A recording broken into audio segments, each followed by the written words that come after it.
Listo, buenas noches compañeros. Doctor, vamos a hablar un poquito en cuanto a la perforación duodenal por el Helicobacter pylori. Vamos a hacer ustedes no saben esta parte. Listo, entonces como tal, vamos a presentar un poquito los clínicos. Iniciamos con que viene un paciente que va a ser un adolescente varón de 16 años. Va a venir sin antecedentes de interés, que acude a urgencias por presentar dolor abdominal de inicio brusco, a punta de dedo en el gastro tras levantar peso excesivo. Niega el consumo de antiinflamatorios no esteroideos, los AINES, ni otra medicación, que se asocia a náuseas sin vómitos ni diarrea. En este caso vamos a ver estos puntos que van a ser los más principales que va a presentar el dolor abdominal en el gastro a punta de dedo. Y el otro que va a ser lo que nos va a llamar la atención, que va a ser lo que va a hacer levantar el peso excesivo, y el otro que va a negar el consumo de AINES. Entonces está bien importante que no va a tener como ni vómitos ni diarrea. Algo importante va a ser la edad, pero eso lo vamos a ver un poquito más adelante. ¿Por qué va a ser importante la edad? Continuando, entonces a simple vista leyendo como tal, entonces vemos que pues lo primero que se nos viene, ¿no? Si tiene dolor al poder levantar objetos, entonces lo primero pues pensamos hernia de pared abdominal, pero no es hernia de pared abdominal. Luego de eso pensamos en hernia, pero pues vamos a ver que como no se está asociando tanto. Luego hemos puesto pancreatitis, pero vamos a descartarlo por completo más adelante por las cosas que estamos viendo. Entonces, en el examen físico, entonces se le explora al paciente. Vamos a suponer que el paciente es joven, entonces la exploración física destaca afectación del estado general. No tiene fiebre febril, hemodinámicamente estable y abdomen estable, es decir, que su abdomen está duro. ¿Por qué? A eso vamos a llegar ahora por parte. Va a ser doloroso la palpación y con signos de irritación peritoneal. Como mi compañero ha dicho, estos tres puntos van a ser los claves para poder identificar y nos va a ayudar más adelante con el caso, que va a ser los tres hallazgos resultivos en lo que nos dice. Con todo esto nos hace pensar en un abdomen agudo. El abdomen agudo puede ser por diferentes causas, entonces con eso ya podemos identificar más o menos dónde es. Entonces, con los puntos claves son el abdomen estable, como ya recuerdo, está durísimo. Luego tiene dolor difuso en zonas del epigastrio y el signo de irritación peritoneal, que también nos puede llevar o hacer pensar en una pancreatitis. Que bueno, más adelante vamos a ver cómo vamos a. Entonces, como tal, entonces estamos viendo que tiene dolor epigástrico a punto de dedo, es decir, que está doliendo bastante, y que tiene abdomen en tabla. Entonces, ¿por qué? Bueno, vemos como tal signos de peritonitis como tal. Entonces, bueno, lo que hemos llevado, entonces va a llegar a tener todo esto como peritonitis. ¿Pero por qué? ¿Por qué está teniendo esa peritonitis? Entonces, ¿por qué? Porque hay una salida brusca del ácido gástrico. Entonces, o de la bilis, entonces alrededor como tal, en el peritoneo, en lo cual va a ser como tras perforarse una úlcera. Es decir, si estamos asociando ya todos estos, entonces podemos observar de que ya está teniendo como una salida de gástrico, entonces por eso está teniendo como tal la peritonitis, ese dolor.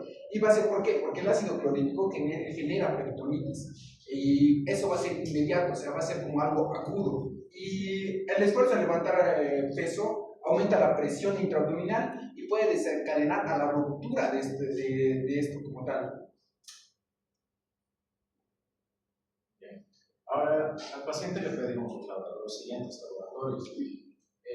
Le vamos a pedir lo que es hemograma y hemostasia. En el hemograma nos va a detectar que fuera de la va a estar los glóbulos rojos. Y en caso de glóbulos rojos, va a haber lo que es la leucocitosis, en el cual, ¿qué nos va a poder decir? Que va a haber una infección bacteriana, una inflamación aguda, y el otro que es la peritonitis secundaria a perforación. Ahora, luego también está lo que es la linfocitosis, que está en un 12%, que está relativamente bajo.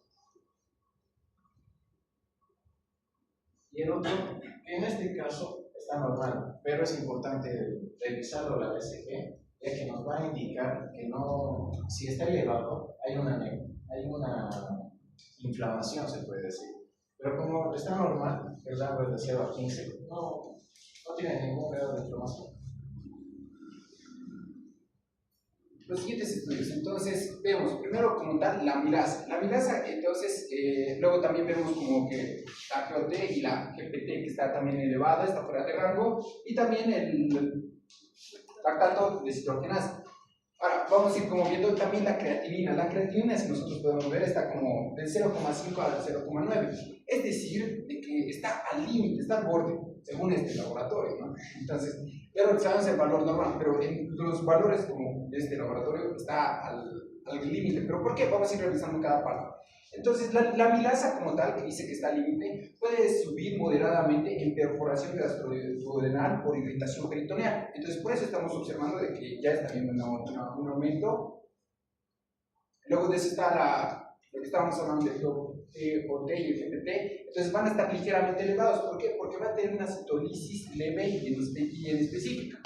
Luego, la LDH se eleva en necrosis tisular y en el laboratorio como tal no hay, o sea, no está afectado, pero si hubiera, entonces sería que hay una necrosis, y eso es bien importante porque hay una necrosis total. Ya. Pero, en este caso, la LDH está 128 está disminuida, pero esto no nos relaciona en nada, o sea, solo tenemos que verificar que no haya aumentado en este caso la LDH. Si ha bajado, no pasa nada. Cuando usted se plantea, por ejemplo, paciente joven de sexo masculino, ¿cuáles serían las tres principales causas de abdomen agudo? Porque esto va a venir a su consulta, usted está en emergencia y va a venir así. Y así viene, con un dolor intenso, dice que está cara, apuñalada, en epigastrio. Y uno dice en epigastrio, es un dolor súbito, agudo, de horas de evolución. Inmediatamente piensa uno, tres patologías. ¿Cuál sería la primera patología? ¿Qué cosas comían? ¿Qué es lo más frecuente? Vamos a lo más frecuente. Colon de colitis. Pero vamos a lo varón. En lo varón es muy poco, ¿no? Por eso es que en las mujeres, allá de DDK, colelitiasis, con el varón. ¿Cuál es la causa más frecuente de abdomen agudo quirúrgico en jóvenes en el sexo masculino? La primera causa. Apendicitis. Lo primero que tienes que pensar es apendicitis. Y hemos dicho, ¿por qué no es apendicitis? Porque no tiene ningún signo de modo, o sea, no para la exploración. Pero para la clínica, ¿qué características tiene el dolor en la apendicitis? Se renta en el hipocondrio. ¿Qué características tiene el dolor en la apendicitis? Va a ser imposible acá derecho, va a ser aquí abajo, mientras menos aquí. Pero ¿dónde comienza? En el epigastrio. Sigue la cronología de Murphy. Epigastrio, mesogastrio, fósilia, catedral. Todos ellos radiados siguieron la cronología de Murphy. Listo, ese diagnóstico. Este paciente, ¿no? Es un dolor localizado en epigastrio.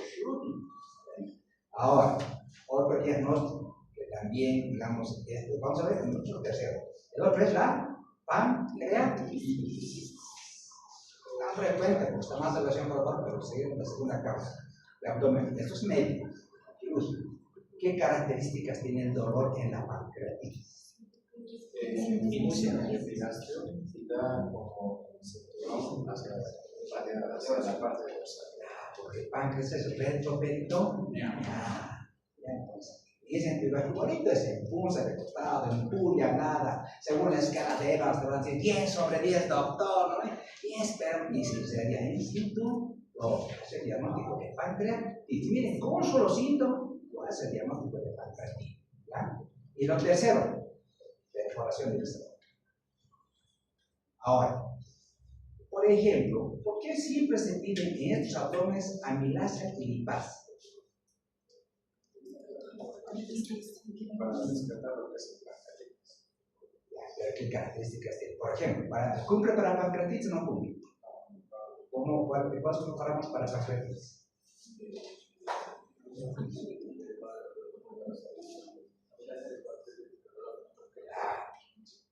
Los valores normales multiplicas por 3. Multiplicas por 3, 9, 27. Que veamos, hombre, 6 por 3, 18, y 7 por 1 cumple. O sea, no cumple. ¿Pero por qué se piden las dos? Tampoco. en un abdomen quirúrgico. Acá ya hemos dicho no cumple para Pamplona. Ya, sabemos no. Pero ¿por qué pedimos los dos? Porque en perforación de víscera aorta, la amilasa puede dispararse, pero no la amilasa. No la amilasa, eso no se supone. Pues yo digo, si pasa normal, cuidado, amilasa alta, perforación de víscera aorta. Perforación de víscera aorta. Pero mira, dos. ¿Amilasa o lipasa? La amilasa es la que se dispara, la que sube, y la lipasa no. Ya, por eso. Ahora, para el diagnóstico de pancreatitis, cuando vemos por qué tenemos las dos, por vida media de las enzimas. Si les van a preguntar su práctica, pero ¿cómo más de pancreatitis? La vida media, por ejemplo, de la amilasa, ¿cuánto es? ¿Cuántos siempre se curan en plaza? ¿Cuántos son negativos? 5, 7. De la lipasa es más 7 a 14 días. La última en desaparecer la lipasa y la que primero desaparece es la amilasa. Aquí todavía la amilasa está. Bueno, después vamos a ver. Pero esos son los tres principales diagnósticos. La diabetes en específica, no siempre cuando me meto agudo se va incrementando. A ver, vean un poquito más arriba, más arriba, más atrás. Atrás. Vamos a ver.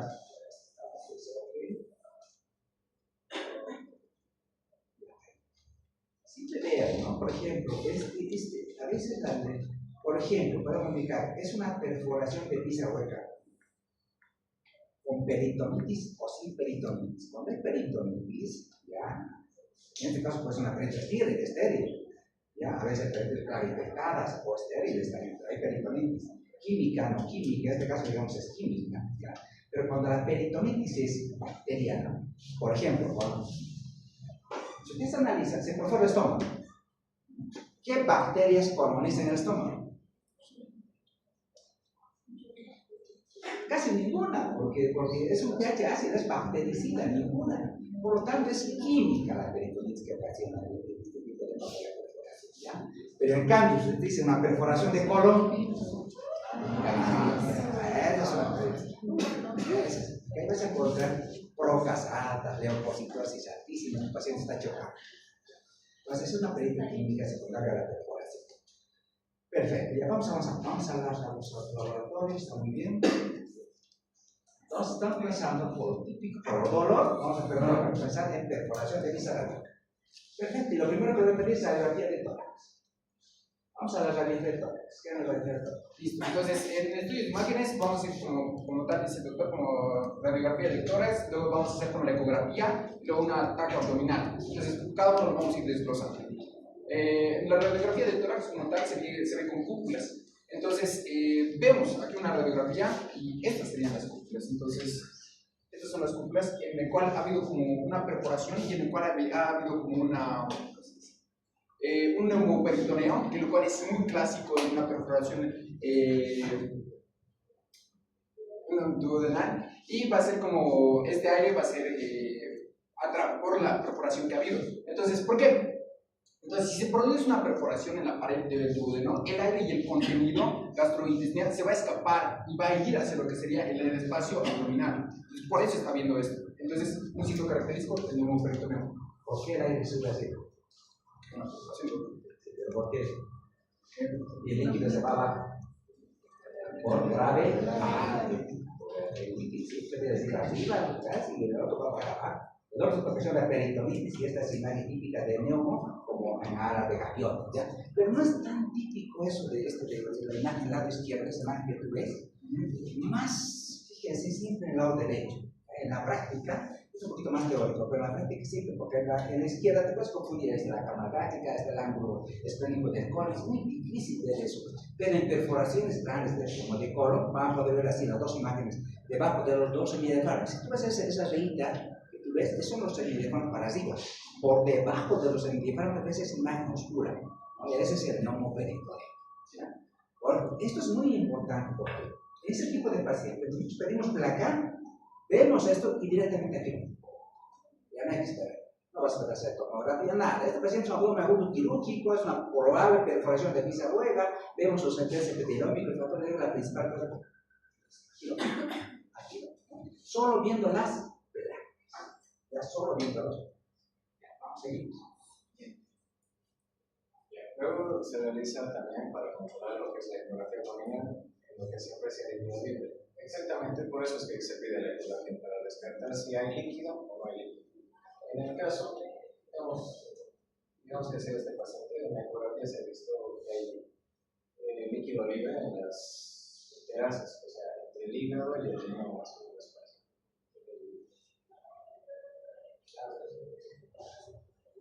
Este es el hígado, esta es la parte del riñón.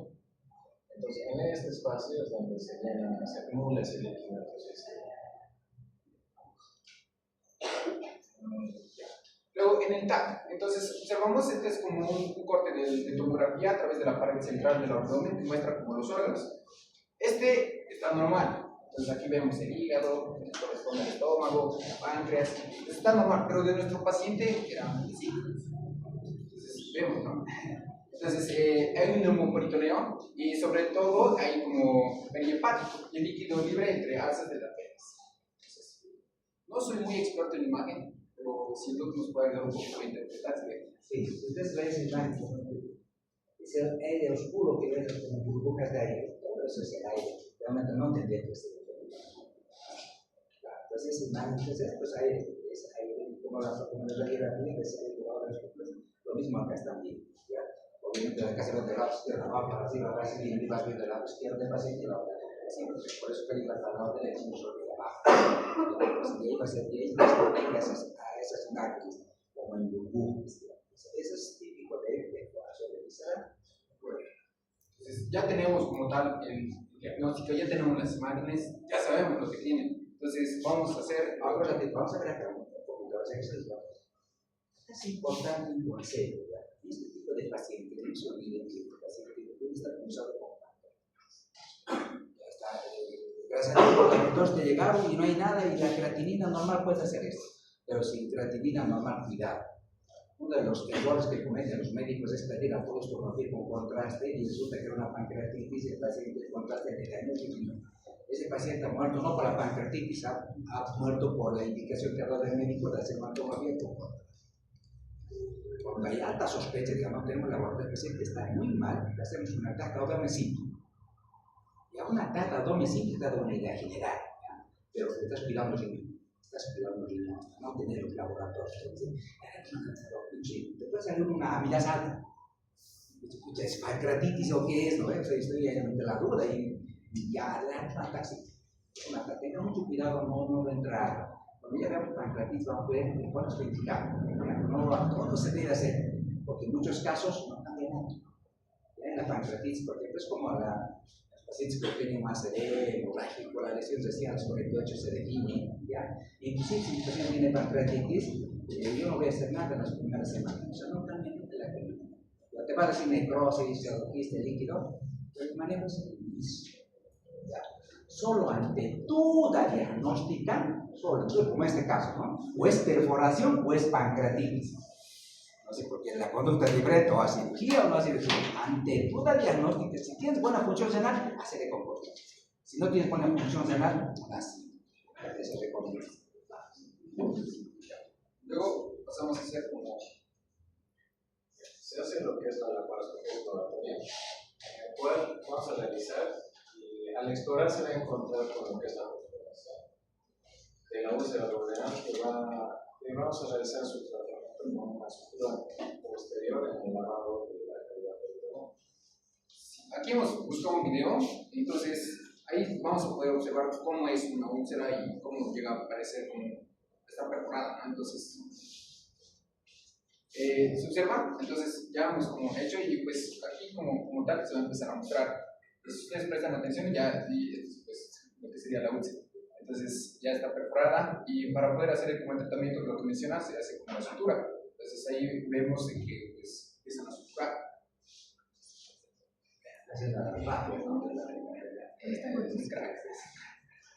Entonces, más que todo lo hacen como el tratamiento que es lo correcto para este paciente. Y bueno, es un video de prácticamente 40 segundos. Ahorita creo que ya lo voy a terminar.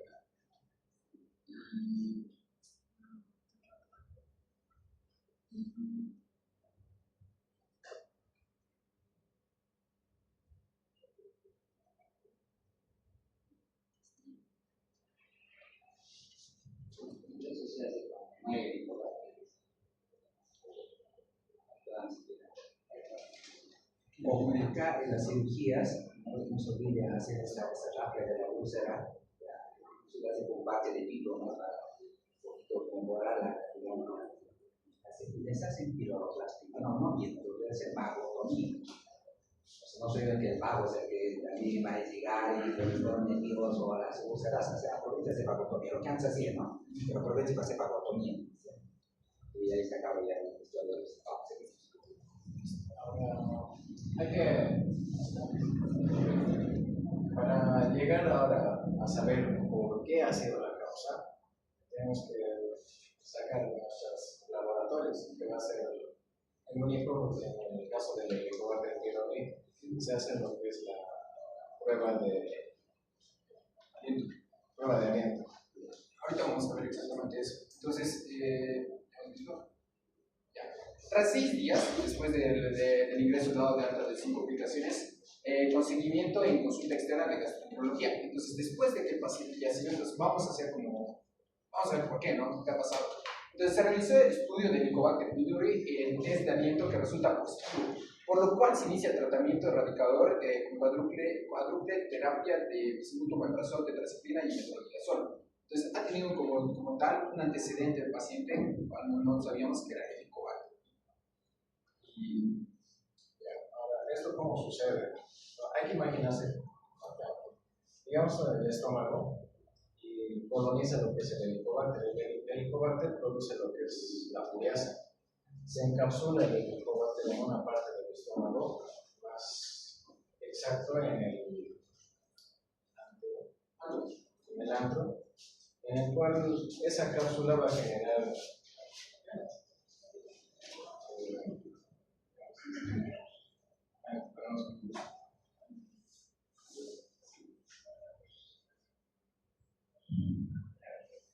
digamos, va a generar lo que es una cápsula, lo que es el helicobacter, y este helicobacter va a producir lo que es la ureasa.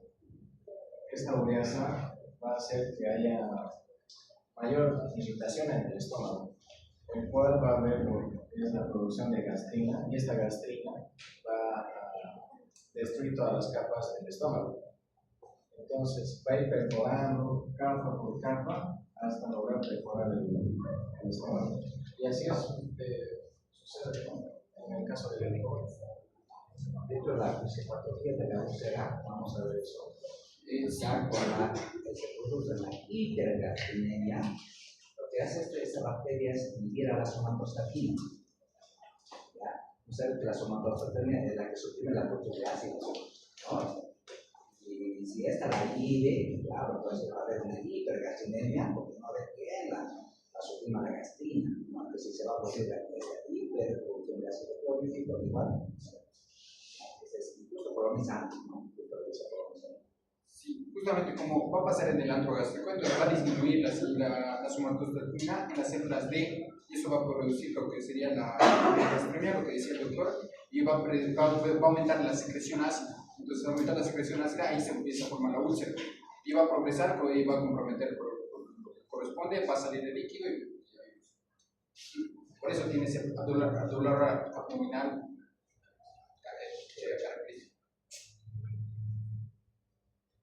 El test de aliento que habíamos dicho, y pues vamos a hablar un poquito de tratamiento. Primero, ¿qué hace lo que es el bismuto? El bismuto va a tener un efecto bactericida que va a ir directo contra el helicobacter pylori. Va a desestabilizar a la membrana bacteriana, la cual también nos ayuda a proteger la mucosa gástrica y va a ir más que todo a las lesiones donde va a haber las úlceras. Y va a disminuir la resistencia bacteriana, y al combinarse con los antibióticos hace un mayor efecto. El omeprazol va a inhibir como tal, como sería la bomba de protones, y va a reducir como tal la secreción ácida para no al paciente.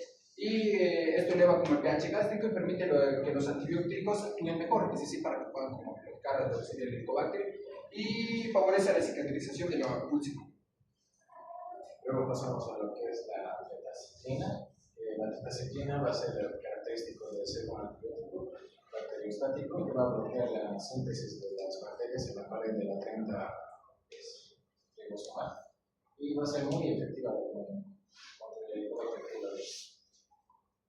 y ya, el metronidazol. Entonces, como tal, va a ser el antibiótico que actúa sobre la bacteria, anaerobes y microaneurófilas, como el Helicobacter pylori. Entonces, va a producir radicales libres que dañan el ADN y resistencia moderada, pero al combinarse con la tetraciclina y bismuto, la eficacia va a aumentar y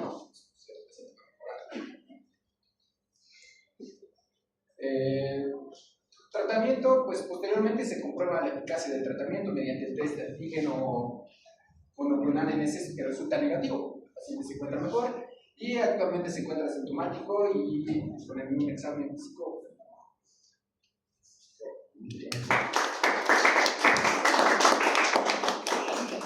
Muy bien, esa es la idea, ¿no? Ustedes vayan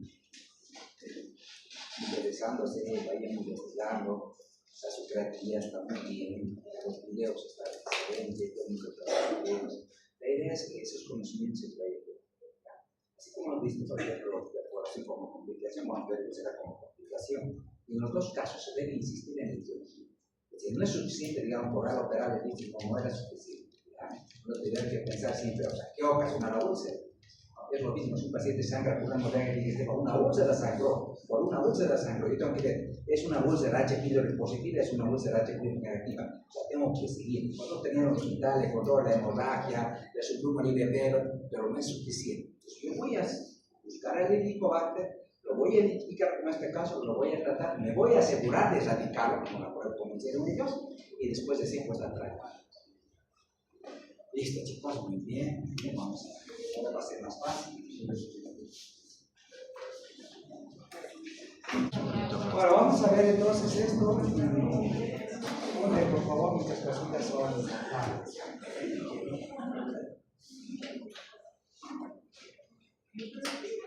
Entonces, vamos a hablar de una enfermedad infecciosa relacionada con patología digestiva. De infecciones relacionadas con el Helicobacter pylori. Miren, ¿por qué es importante esto? Porque es la causa infecciosa, digamos, la primera causa infecciosa de cáncer a nivel mundial. Digamos, el Helicobacter es el carcinógeno número 1, todo lo dice, ¿no? Porque es lo que ocasiona cáncer, ¿ya? Entonces, el Helicobacter primero es una bacteria crónica que infecta, miren, vamos a ver el promedio del 50% de la población. En nosotros el promedio de prevalencia de infecciones es casi el 80%. O sea, por eso es importante. Si la prevalencia es alta, las complicaciones serán también altas, ¿no? Entonces, ustedes tienen que estar siempre, y han debido tener, muchos de ustedes quizás han cruzado con infección por Helicobacter, ¿ya? Entonces, vamos a puntualizar algunas cosas que les van a preguntar en su práctica, así, pero doctor, ¿por qué se produce eso? O es una enfermedad infecciosa, ¿ya? Vamos a ver enfermedad infecciosa. Uno dice, doctor, pero es una enfermedad infecciosa. ¿Cómo se produce esta infección? Es decir, yo quiero saber qué es una enfermedad infecciosa. Primero que es importante ver, es decir, por ejemplo, ¿cuáles son las funciones del ácido? O sea, ¿cuál sería la función? Porque vamos a ver patologías que tienen que ver con la secreción de ácido clorhídrico, como dice. Pero ¿cuáles son las funciones del ácido clorhídrico? La primera, bactericida. ¿Por qué es importante esto en la práctica? Por ejemplo, si yo doy IBPs, ¿qué estoy haciendo? Estoy suprimiendo, estoy cambiando el pH. Estoy anulando esta función fisiológica que tiene este organismo. Por eso, por ejemplo, en la terapia intensiva no dan IBPs. Daba ranitidina, hasta ahora por consecuencia de la ranitidina salió del mercado. ¿Ya? ¿Cuál es el objetivo? Porque no se olviden que el paciente está intubado, está inconsciente, y siempre hay microaspiraciones.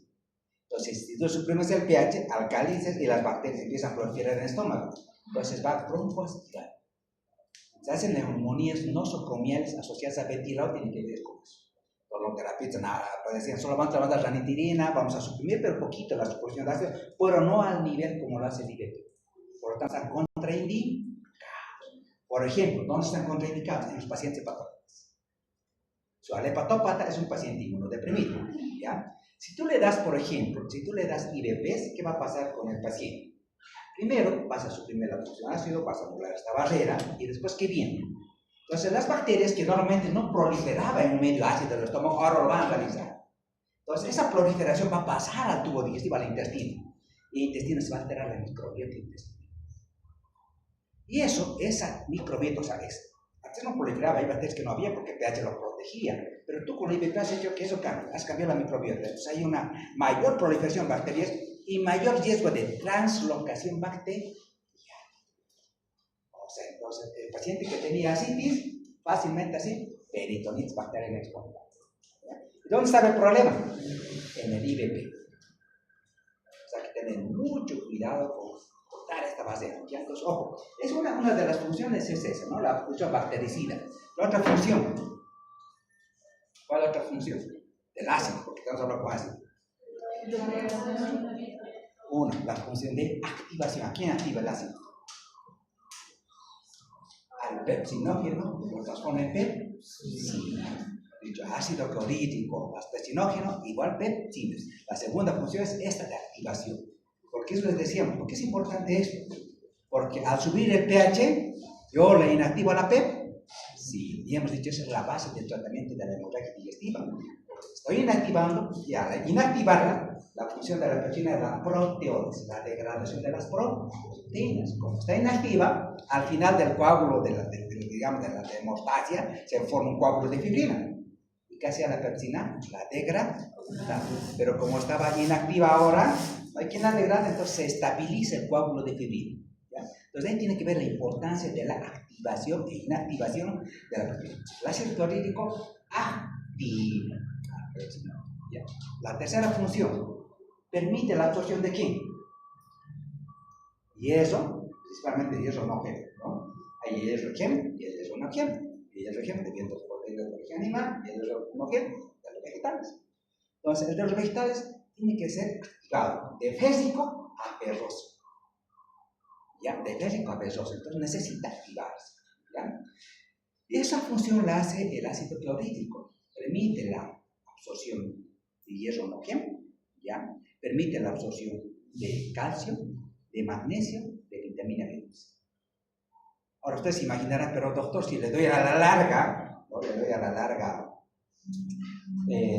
IBPs, claro, a la larga ocasión de vitamina B12, anemia, osteoporosis, muchas cosas porque estoy suprimiendo esta función del ácido. ¿Ya? Esa normalmente lo realiza de esa manera. Absorbe hierro, calcio, magnesio, vitamina B12, coadyuva. Ojo, ¿no? Aunque digamos la vitamina B12, quien la absorbe, pero quien la por ejemplo, la vitamina B12 viene con los nutrientes, con las proteínas. Entonces la degrada junto con la pepsina a la proteína y la libera a la vitamina B12.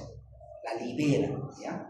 Pero quien le absorbe la vitamina B12 es factor intrínseco. Él va a absorber el factor intrínseco. Entonces se produce factor intrínseco en las células parientales junto con el ácido clorhídrico. Entonces, eso es importante para ver la función del ácido. Porque vamos a hablar de ácido. Y tiene que ver con eso, ¿ya? Entonces, pocas bacterias, chicos, pocas bacterias logran proliferar este medio ácido. Y le vamos a tratar de entender cómo lo hace esta bacteria, ¿ya? Para vivir tanto tiempo con nosotros y morir con nosotros, ¿ya? Les decía, por ejemplo, es la prevalencia a nivel mundial, o sea, en general es el 50%. Pero hay lugares donde hay mayor prevalencia y donde hay lugares de menor prevalencia. Usted se fija en el mapa, ¿qué lugares, digamos, existe menos prevalencia de infección por el coágulo? O más fácil, ¿qué lugar donde hay más prevalencia? Pero ¿quién nos gana? Por menos el potencial de cada lugar, pero no estamos compitiendo por ser el primer lugar, ¿no? En prevalencia. Somos campeones hasta ahí. Pero bueno, entonces miren, donde hay alta prevalencia, o sea, de 10 personas, 8 personas están infectadas. 7 o 8 personas están infectados por la bacteria, ¿ya? Entonces vamos a ver, y a nivel mundial, el 5, ¿no? Pero hay lugares donde, digamos, tienen una vida con servicios básicos de primer. Japón, por ejemplo, apenas es de menos del 10%. O sea, ya no están peleando con estas cosas, no están peleando con otras cosas, pero nosotros seguimos peleando con eso. Y les cuento que esta infección en su práctica hospitalaria es muy, muy frecuente. Y vamos a tratar un poquito de despejar esas cosas, ¿ya? Ahora, yo tengo que saber qué es infección, qué es enfermedad. ¿Es lo mismo? No. ¿Ya? No es lo mismo. Yo puedo estar infectado, pero no necesariamente estar enfermo. No es lo mismo. Por ejemplo, nosotros hemos infectado por él. Algunas veces hemos estado con pacientes con tuberculosis y estamos con granulomitas en los pulmones, pero cuando bajan las defensas, esta se activa, ¿no? Pero si no bajan las defensas, estas pueden morir con nosotros, no pasa nada, pero nos hemos infectado. pero no hemos desarrollado la enfermedad. Lo mismo con las Chagas. Nos hemos expuesto, hemos hecho una primera infección, hemos entrado en una fase crónica, pero nunca hemos tenido complicaciones. Nos morimos con las Chagas. Hemos dicho solo el 60%, el 40% es complicación y el 60% no. Y vamos a ver acá qué es lo mismo. ¿Ya? Entonces, ¿de qué depende, no, todo esto? Tiene que ver en la base. No se olviden que no es un solo tipo de helicobacter. Hay miles de tipos de helicobacter, ¿no? Con diferentes genes, con diferentes citotoxinas. Algunos son, digamos, muy citotóxicas, muy dañinas. Algunos viven con nosotros, ya nos protegen. ¿Ya? Entonces no sabemos qué helicobacter, vamos a ver su estructura. Algunos tienen esas toxinas que son humanizamos que llevan acá. Pero, ¿de qué depende? ¿Sí? ¿De la virulencia de la bacteria? Sí, ya.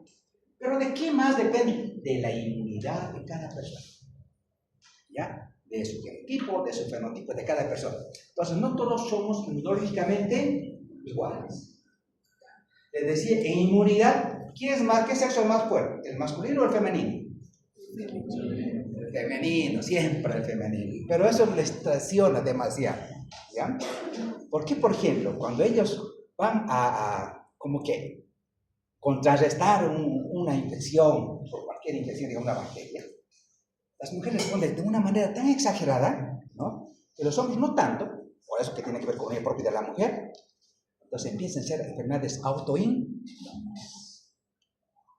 Por eso las enfermedades autoinmunes son muy frecuentes en sexo femenino. En el varón no tanto, lamentablemente. Ya tiene que ver con esa inmunidad. Las mujeres son muy fuertes.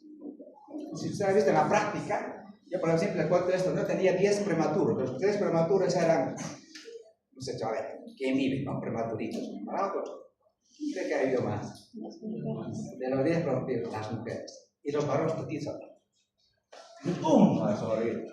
Y las 10 mujeres. O sea, la inmunidad. Y esto tiene que ver, chicos, con inmunidad. ¿Ya? Por decir, un doctor, por ejemplo, vamos a ver, del 100% de los pacientes infectados, solo el 20% hace complicaciones. O sea, tú puedes estar infectado, pero no necesariamente vas a hacer complicaciones. ¿Ya?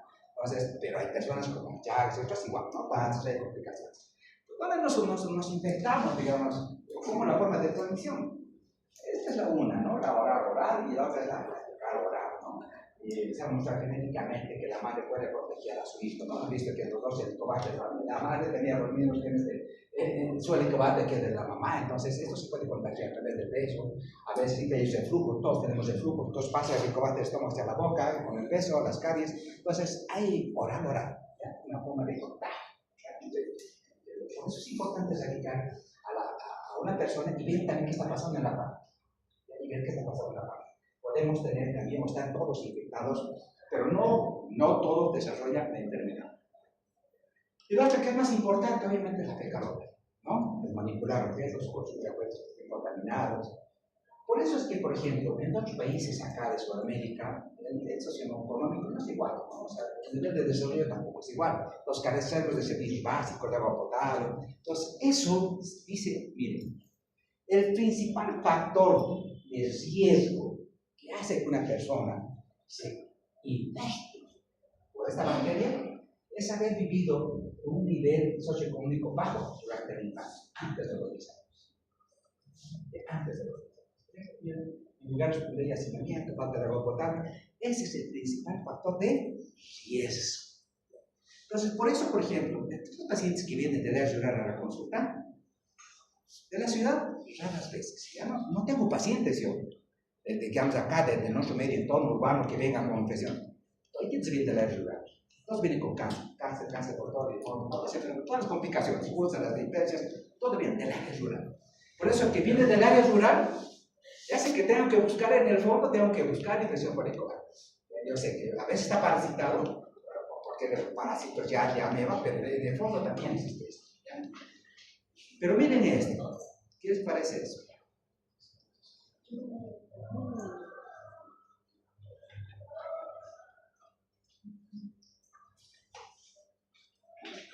Ya todos nos infectamos durante la infancia, ¿no? Depende también de dónde hemos vivido, en qué lugar nuestro nivel económico también.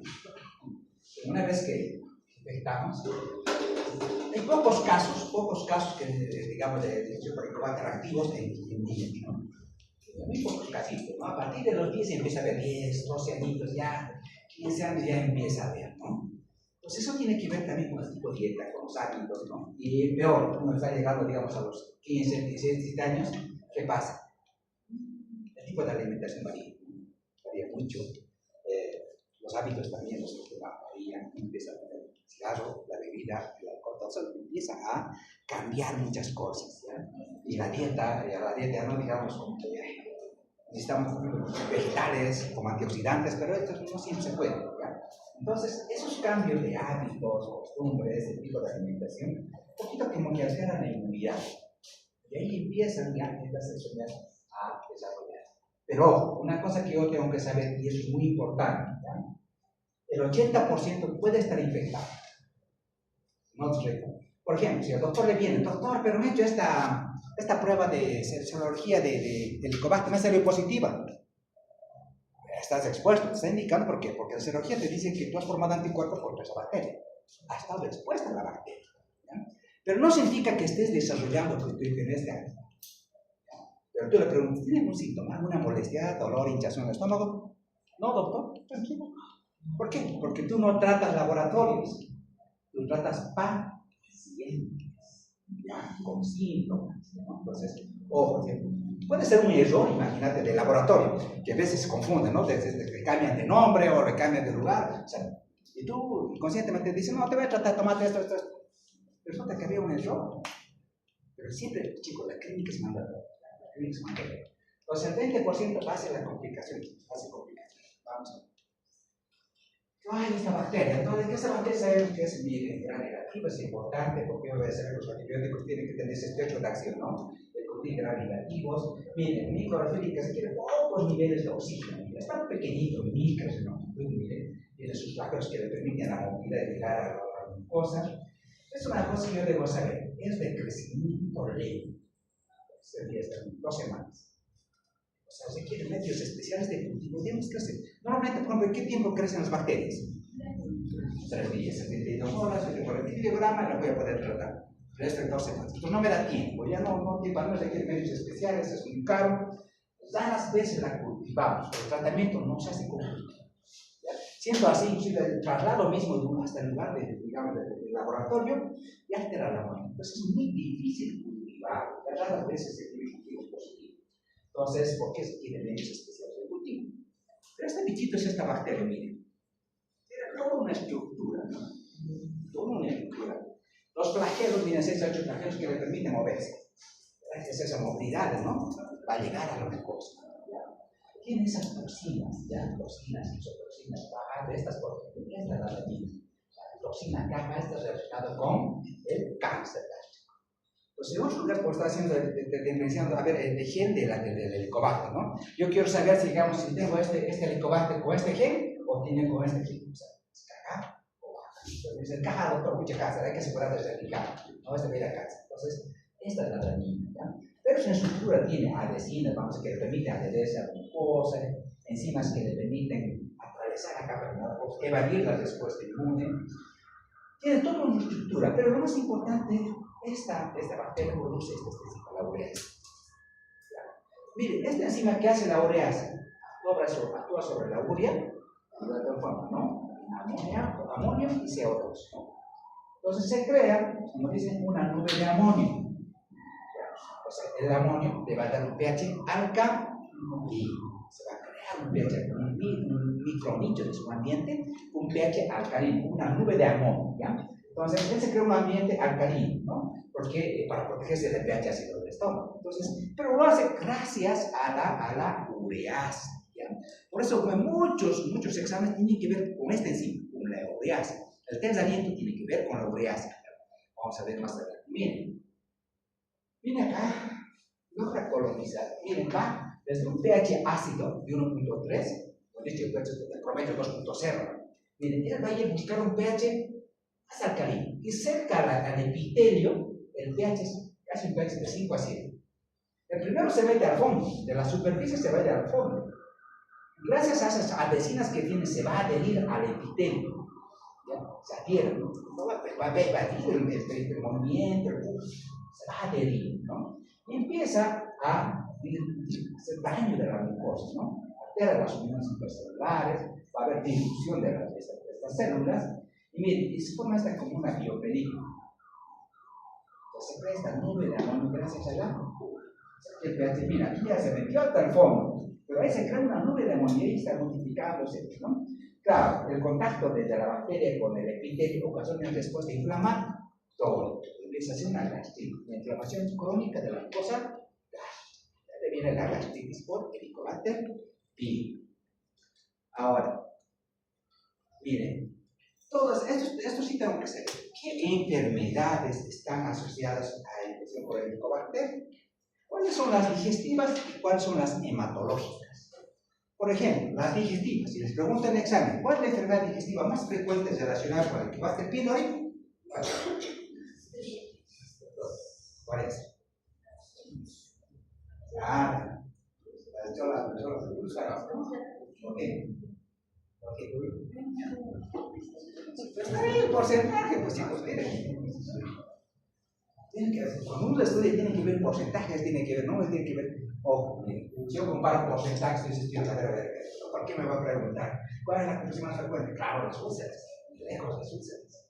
¿Ya? ¿Por qué? Porque es 15%, después va a bajar, mira, la displasia, el 5%, el linfoma y el cáncer, un 3%, pero es la complicación más frecuente, que es la úlcera, ya la complicación.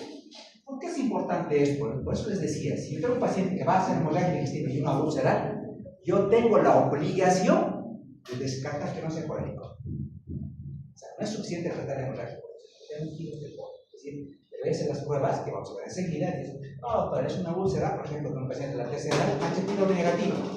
Ah, ya, entonces es otra la causa, ¿no? No pasa nada. Pero yo tengo que buscar, ya tengo que buscar. Ahora, ¿cuáles son las enfermedades extradigestivas, o si ustedes quieren, hematológicas, ¿ya? Asociadas a la infección por Helicobacter pylori? 3. ¿Ya? La anemia leucémica, la anemia de convertirse de vitamina B12 y la púrpura trombocitopénica o la trombocitopénica inmunoglobulina. Esas son las tres que tienen evidencia, está demostrado que sí está asociado. ¿Por qué es importante esto? Si la doctora tiene un paciente con anemia, y que pensar que una de las causas de la anemia puede ser el Helicobacter. Hay muchos pacientes que se están caminando, hay una anemia de enfermedad crónica, pero ojo, porque usted no ha visto, no ha identificado que estas anemias ferropénicas están asociadas a la infección por Helicobacter. Claro, tú tienes que saber qué enfermedades hematológicas o extradigestivas están asociadas a la infección y tienen alta evidencia. ¿Ya? Ferropénica, B12, entonces, esas son complicaciones, pero métanse en la cabeza eso, ¿no? De que solo el 20% hace complicación, no todas las realizan, chicos, no todos, gracias a Dios, si no estuviéramos viendo, no todos con cáncer, ¿no? Pero lo mismo en porcentajes, en la teoría. Entonces, miren, ¿de qué depende? Hemos dicho que el paciente haga esa complicación, el 20% del paciente, de sus características genéticas, epigenéticas, del huésped, ¿ya? De la microbiota gástrica, de estilo de vida, con alto consumo de sal, bajo consumo de frutas, verduras y las características del Helicobacter. Si es Helicobacter, tienes carga o baja, hay que ser tratado, ¿no? Miren, ¿qué pasa cuando coloniza el Helicobacter, la mucosa gástrica? ¿Tienen que pasar? Nos hemos infectado en la niñez. Han pasado 10 años, 20 años, 30 años, y de repente la infección ocasiona una gastritis crónica. Todos la tenemos, gastritis crónicas. Todos tenemos una gastritis crónica. Pero ojo, ¿tendremos estas complicaciones? Probablemente no. Pero hay que esperar 20 años, 30 años, empieza a haber estas complicaciones. Y lo peor sería que tengamos esta complicación con PIB, ¿no? Todos los pacientes vienen ya con adenocarcinoma. La mayoría viene lamentablemente de durar jóvenes, con 30 años, he visto 40 años, chicos con cáncer. Y todos asociados a Helicobacter pylori. Dices, doctor, una vez uno hace el tratamiento, ¿se puede reinfectar? Sí, ya, sí, pero es poco. Apenas del 3 al 7%. No es alta la reinfección. Es un poquito, pero sí puedes infectarse, puedes infectarse. Esto es importante, sí, lo que decíamos, ¿no? ¿De qué depende que tú te realices estas complicaciones, úlcera o clase gástrico? Depende de la interacción de tres cosas, similares, porque de la bacteria y el juez, ¿no? Puede que el paciente, por ejemplo, tenga una respuesta inmune adecuada, óptima, él va a pasar asintomática. Hace una gastritis crónica asintomática, nunca desarrolla complicaciones. Se puede vivir con su gastritis, ¿ya? Aquí no pasa nada, pero hay otros que van a hacer, ¿no? Baja producción de ácido, atrófica, cáncer. O alta producción de ácido, úlcera. Entonces, depende de cada persona, ¿no? Y hay una cosa que siempre les recomiendo: el tratamiento de la infección por helicobacter es personalizado. No piensen que porque la doctora tiene un helicobacter, la infección del doctor o de la doctora no es la misma. Y algunos puede evolucionar de una manera dramática, probablemente no la tenga, o no haga complicación. Entonces, ¿cómo la diagnosticamos? Con pruebas invasivas, con pruebas no invasivas, ¿no? Endoscópicas y no endoscópicas. Es un cuadrito que parece interesante. Tú analizas, estas son las pruebas, por ejemplo, no endoscópicas. Vamos a ver la serología, la prueba de aliento, los antígenos de carga. En el hospital, por ejemplo, la prueba que más anotan es la prueba de aliento. ¿Ya? Llevamos a veces los olivos, pero no la tenemos. Utilizamos la serología. Vamos a ver cada una de estas cosas, ¿no? Lo más importante de este tema, la especificidad y la sensibilidad. La especificidad sería el cultivo, ¿no? Tendría que tener mayor especificidad, casi cerca del 100%. Y se va analizando un poquito cuáles serían las pruebas que más se utilizan. En la práctica de eso vamos a ver, las que más utilizamos son antígenos de casi meses, esta no, esta la histología sí, no digo casi nunca. Pero miren, el valor relativo positivo son altísimos, ¿no? Bueno, porque tienen alta certeza en el diagnóstico.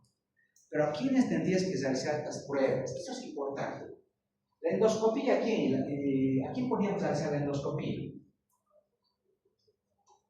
O sea, cada estudio depende, ¿no? De cada paciente. Si el paciente tiene factores, digamos, de riesgo de cáncer de primer grado, endoscopia de entrada. No va a esperar. Si papá murió de cáncer, le va a morir de cáncer, entonces gástrico, tenemos que hacer la endoscopia, no puede permitir. Entonces depende de cada paciente, de sus factores y disponibilidad, ¿no?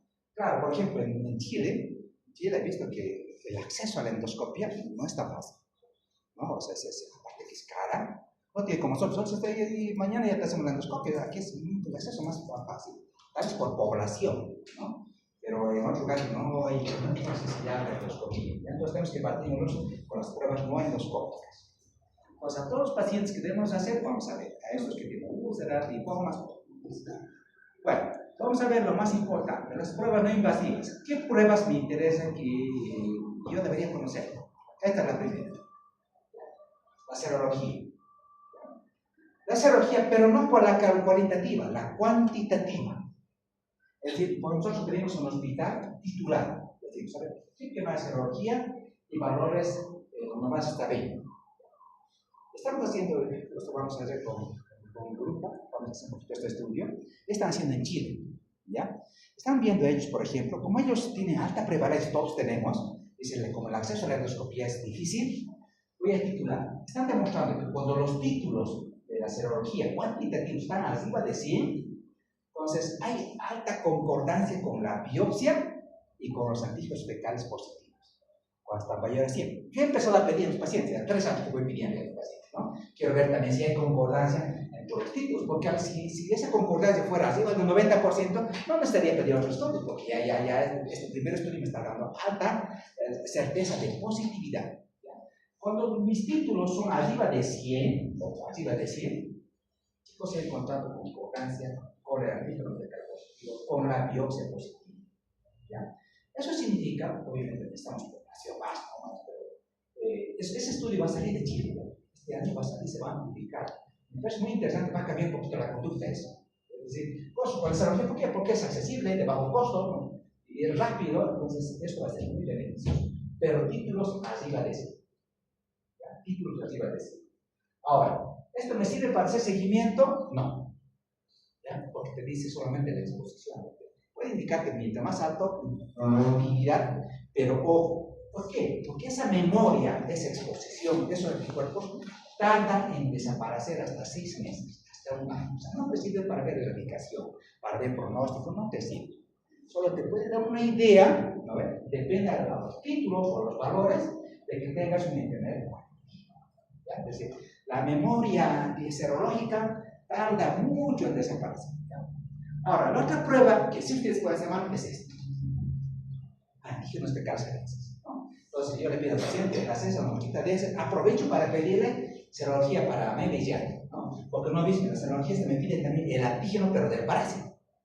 El ELISA me está midiendo el antígeno de la anemia y la ya, porque muchos pacientes que vienen de la viruela vienen parasitados. Entonces yo tengo que pedir, además de esto, voy a aprovechar para pedir el helicobacter.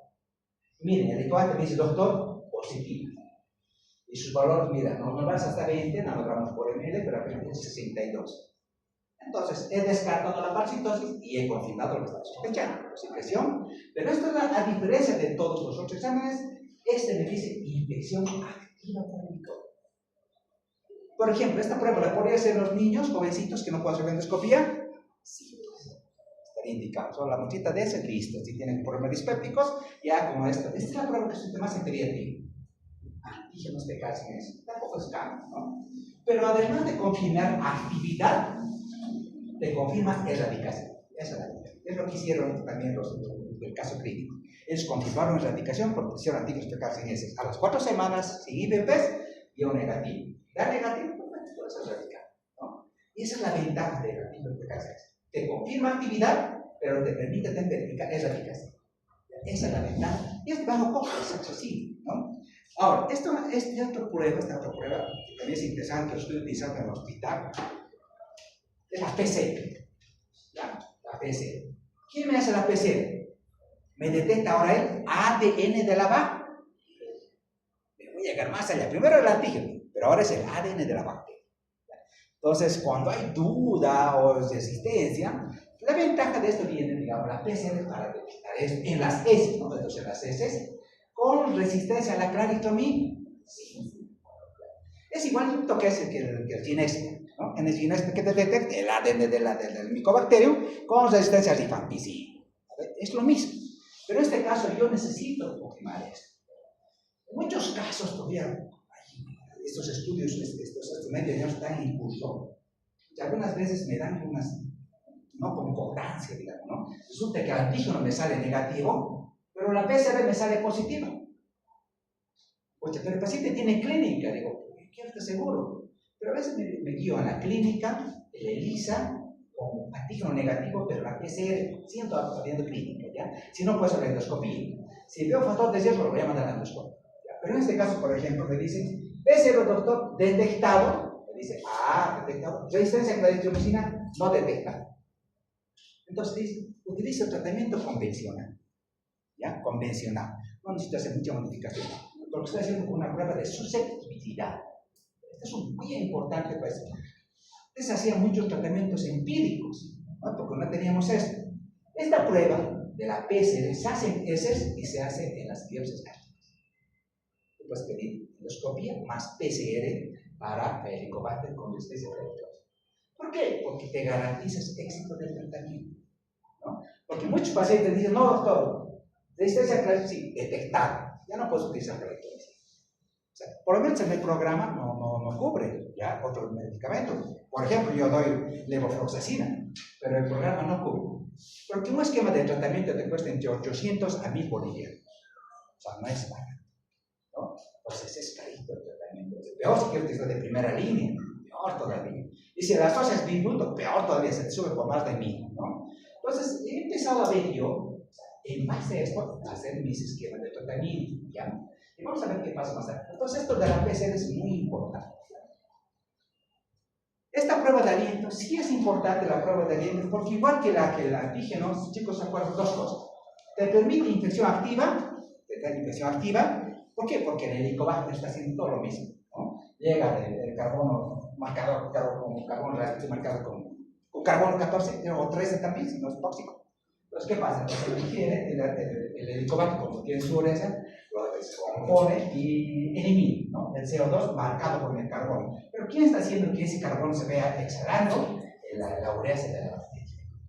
Ella la descompone. Entonces, esta prueba sí, ¿qué ventajas tiene esta prueba? Solamente ofrece dos cosas. ¿Que permite identificar infección activa? Sí. ¿Y permite confirmar erradicación? Sí, lo que hicieron con su caso. En otros lugares me hacen la pruebita, ¿no? Utiliza este equipo, este fotómetro, le hacen su plasma, 2 veces, una buena muestra, es una muestra, y confirman si es positivo y para confirmar la aplicación. Entonces, esta pruebita, no tenemos en nuestro medio, costaba casi como 800 o 900 bolivianos, pero no se pudo adquirir. ¿Ya? Bueno, las endoscopias, ¿sí tengo que hacerlas? Sí. Obviamente tengo que saber a quién tengo que hacer. En el endoscopista viene así. Esta imagen te dice, pero doctor, hay una gastritis nodular. Hay varias imágenes, ¿ya? Pero esta es la típica. Dice como emperrado, mira, una imagen de emperrado, está utilizando visión especial, sonidocarmia, zootecnia, ¿no? Ven esta imagen, como emperrado, nodular. El endoscopista ve esa lesión y lo biopsia. O ve alguna lesión típica del helicobacter, lo biopsia. Entonces, lo más importante de la endoscopia es la biopsia. Para algunos es muy fundamental, ya muy fundamental, porque no solamente puede encontrar el colon normal, puede encontrar atrofia de la mucosa gástrica, un pólipo gástrico asociado al helicobacter, puede encontrar una úlcera asociada al helicobacter o un cáncer gástrico asociado al helicobacter. Entonces, la endoscopia es fundamental. Pero ¿para qué es más fundamental? Esta partecita tiene que ser de chicos. Porque a ustedes les va a llegar la endoscopia y con la biopsia. La biopsia, ¿qué es lo más importante? Voy a identificar primero la presencia de la bacteria. Y esto lo identifica la presencia de la bacteria. Y el doctor, mire, tiene varias. ¿Cómo te lo reporta? En cruces. Una cruz, escasa cantidad. 2 cruces, moderada cantidad. 3 cruces, alta cantidad. Si tengo 3 cruces, ¿lo trato o no lo trato? Como ellos. Hasta una cruz, si mi paciente por de riesgo, si me saliera, digamos, una PCR sin resistencia al calcium, no voy a perder la oportunidad y lo voy a hacer. No importa, ¿por qué? ¿Tú qué harías si tu familiar tuviera, digamos, una cruz? ¿Qué haces, doctora? Prefiero 2 semanas de tratamiento ya a tener cáncer, ¿no? Y peor si el factor de riesgo metabólico. Entonces, primero me dice la densidad, la cantidad de bacterias, ya, o por eso, H. pylori positivo, H. pylori negativo. Y otra cosa que me dice también la biopsia es el grado de actividad. Una actividad donde dice leve, moderado, un severo proceso inflamatorio. El grado de actividad leve, moderada o severo. ¿Ya? Y obviamente va a haber otras operaciones también, ¿no? Entonces, la biopsia es fundamental, ¿no? Descarta otras complicaciones, te da la actividad, grado inflamatorio secundario de la infección y la cantidad de bacterias. Con esto de las cruces, no sé por qué, alguna razón, no he visto ningún libro. Ya que te digan así, cruces, 2 cruces, 3 cruces. No, pero es importante para el tratamiento. Ahora esta es otra pruebita que hacen la prueba rápida, es una mochita, le colocan a estos, es como los test de embarazo, ¿no? Se lo colocan un poquito en la mochita y cambia de color amarillo para la presencia de la laborea se hace cambio de color. Esta mochita, ¿no? Le colocan la muestra, baja de amarillo, pasa a rojo. En un momento, en minutos tienes el resultado, ¿no? Pero requieres biopsia. Eso es lo bueno, ¿no? Pero estas tesis no tenemos a mano, no los tenemos. El cultivo del helicobacter no es difícil, ¿ya? Siendo así, miren, la tasa de cultivo exitoso apenas del 45%. ¿Se puede hacer todo para tener esto? Bueno, demora mucho, cultivos especiales, pero no se cultiva, a veces se basa a esto, es de crecimiento muy lento, muy lento. Bueno, entonces vámonos al tratamiento. Estamos como diagnosticado. ¿Qué debemos saber? Depende. Se debe tratar, no hay un tratamiento como dice universal. Depende siempre si en el lugar acá, porque en país de extensión la clavito, la levo. En preferencia no usar un tratamiento empírico. ¿Ya?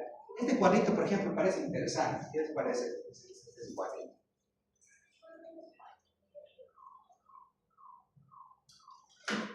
Estamos viendo las resistencias, miren, a los antibióticos. Miren, estos antibióticos puedes utilizar la amoxicilina, tetracyclina, tienen más resistencia. Ya el combate, tú te garantizas, muchos cuando hay resistencia o fracasos terapéuticos, empieza a utilizar esto. La tetracyclina, la amoxicilina es efectiva, ¿ya? Ahora empieza a haber tratamientos duales, solamente utilizan los pecados, más la amoxicilina, dosis, ¿ya? Están modificándose algunas cositas, pero miren, la resistencia a la está subiendo y a la metro es altísima la resistencia, ¿no? En nuestro medio.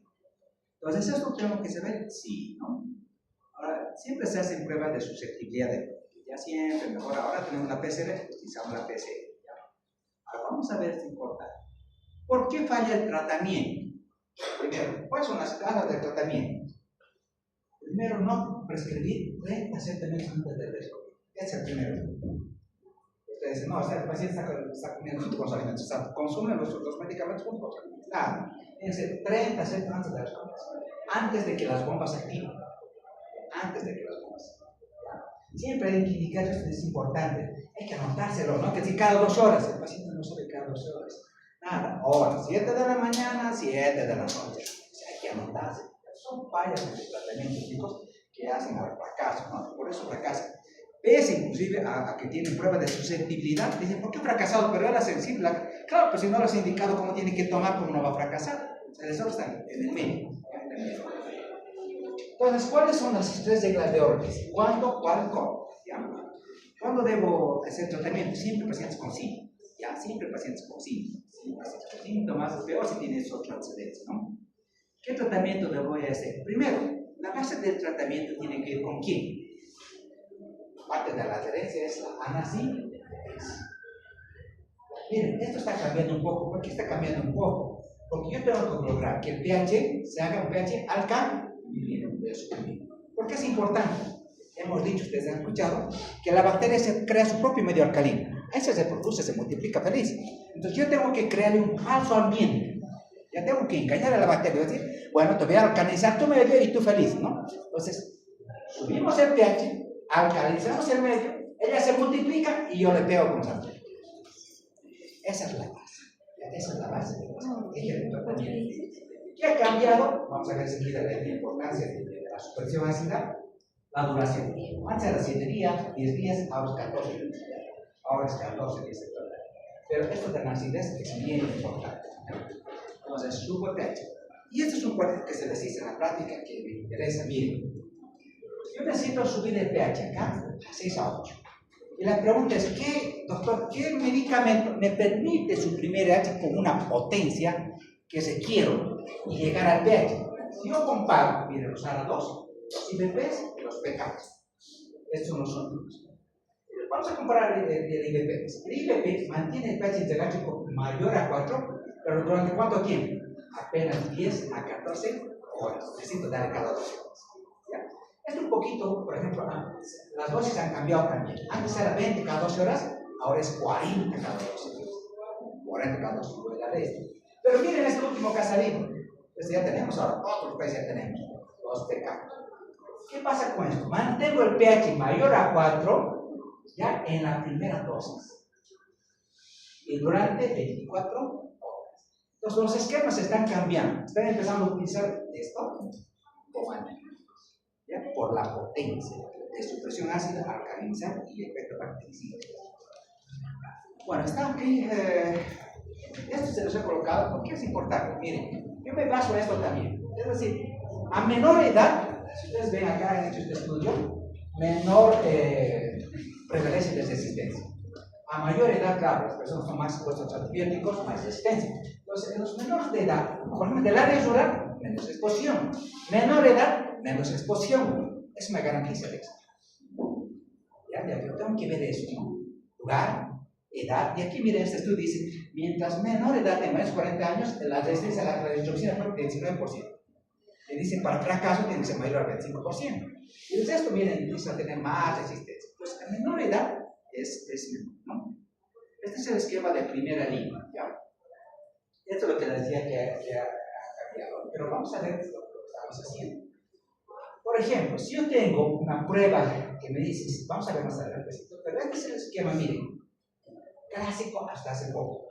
Yo lo tengo, vamos a omeprazol 40 cada 2 horas por 14. Le voy a asociar a la un gramo 14 por 14 más claritroxina. Este era el tratamiento profesional. Sin bismuto. Los bismuto, no tonics, es un tratamiento empírico. O sea, mientras yo agrego otro antibiótico bactericida, entonces la eficacia de la erradicación va a ser mayor. Pero no necesito si tengo la prueba de susceptibilidad. Entonces yo tengo la prueba de susceptibilidad, me dicen sensible a claritroxina. Tengo la amoxicilina, ¿ya?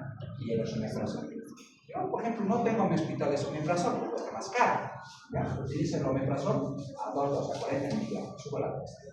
Entonces, por esa dosis se ha demostrado que se sube, se alcanza sus pH. ejemplo, ¿qué cosas un poco lo último que ha cambiado? Aparte de esto, en casos empíricos, esto es lo último que está cambiando, ¿no? Lo último que está cambiando tiene que ver con esto, con la amoxicilina. Dice, sí, doctor, por ejemplo, si la H. pylori pregunta de examen, ¿no? ¿Es sensible a la caritromicina? La triple terapia está compuesta por